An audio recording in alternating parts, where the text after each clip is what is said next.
Hello, I am Danielle Koffke, brokerage manager for Schmidt Realty Group. I'm here with my friend and colleague, Brad Bosker, who's been in the industry for 10 years plus. We're going to talk about how to create work-life balance with a successful real estate career. Brad, what would you say you want to know? You want prospective realtors to know about this industry? Well, it's funny. I talk to realtors a lot about, why they got into the business, especially newer realtors. And, there's a lot of different answers to that question. But one of the most common ones I hear is, I want to be my own boss. I want to have control over my career. Absolutely. I don't want to work for somebody else. And we talk about that a lot in the context of, being able to control how much business you have, being able to control your branding and your marketing. But to me, I think one of the really great benefits of being your own boss is your career, your business, it can be whatever you want it to be. And for those who want to, push to work 80-hour weeks all the time, they're more than welcome to do so. But also, it doesn't have to be that way if that isn't conducive to your lifestyle or your family life or your home life or any of that kind of thing as well. So, the biggest thing I encourage new realtors, any realtor really, is just to build a career that works for you. And if that means taking regular time off, great. If that means taking extended breaks once or twice a year, great. But I know lots of realtors who are very kind of intentional about their break schedules, their holiday schedules, their family time, their date nights with their spouses, all of that kind of stuff. So I think there might be a misconception that a career in real estate would require you to be available 24/7. right. Yeah. And So realtors are how on do you get call. around that?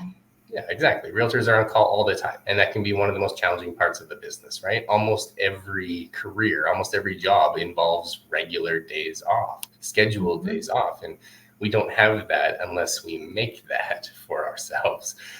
And so, I would always encourage any realtor in this business to explore the options they have within their own brokerage for coverage, for backup, to make sure that their clients can be taken care of if ever there's a time where their focus is elsewhere.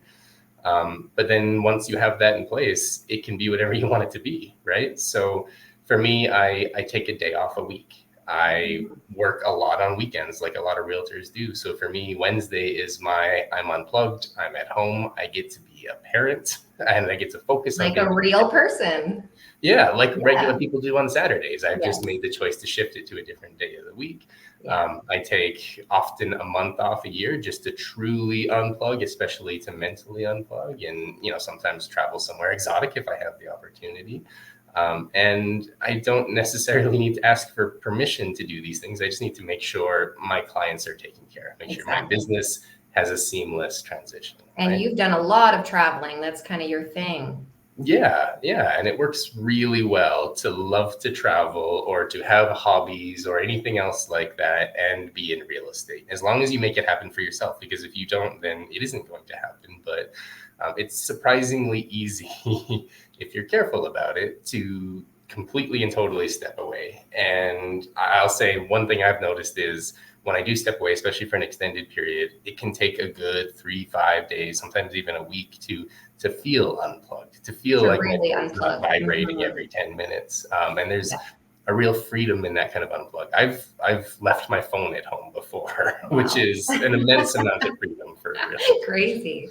Yeah. What other habits would you say you've implemented that have helped you to create some balance in your life? Well, yeah, that's a good question. I mean, I think really the most important habit here by far is intentionality. Yes. And that's something I was not good at early in my career. Your goal is always to build bigger, build more, create this career. Not everybody makes it in real estate, and you're doing everything in your power to do so. And if you're fortunate enough to hit your stride, then you kind of just end up in this loop of just constant phone calls and sales. And some of my clients are earlier in their process, and some of the clients are just moving into their homes. And so there's this loop of business that's a wonderful, wonderful thing, but it's also quite literally endless if you let it be endless. So when I mean intentionality, I mean taking the time to think ahead, taking the time to look 6 months in advance and say, this is something I could do. This is somewhere I want to be. Or based on my past history with the seasonal cycle of real estate, this is when I'm going to need a break the most. And just carve it out ahead of time, because spontaneous trips in real estate, that's possible, that can happen. But proper breaks where you can unplug and feel unplugged requires some advanced planning for sure. Definitely. Now, what would you say can happen if you don't implement these habits to make sure you're getting some balance? Well, I've experienced that myself before. Yeah. What happens when you push yourself too far, too fast? And Especially in the busy market.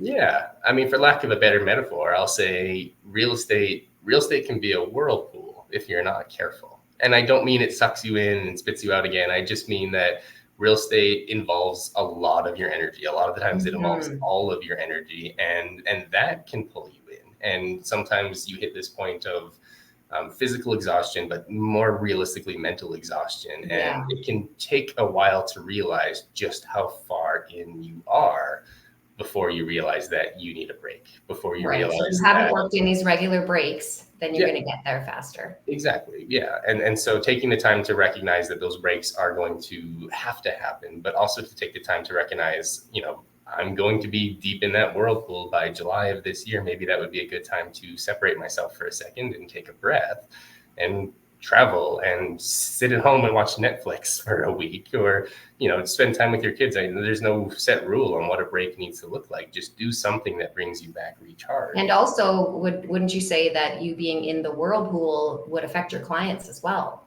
It's funny because the thing I notice most when I get in deep, when I get tired, just simply because this business is tiring, is when I'm tired, the first quality to go, the first quality I see myself losing is my creativity. And that's tough because to me, being creative is a really important quality in a good realtor. It's about digging deep. It's about finding those unusual properties, looking for those properties your buyer wouldn't have seen otherwise. It's about finding creative new marketing tools and building your business.